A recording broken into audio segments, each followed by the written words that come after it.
Steps in setting up the computer. Prepare the CPU, monitor, keyboard and mouse to the computer table area.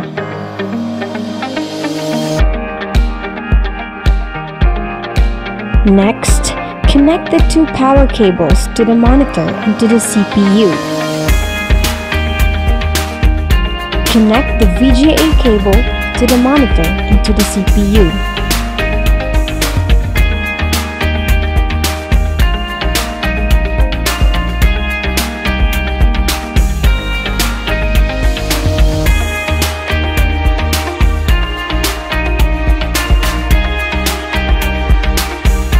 Plug in the two power cables with the provided adapter.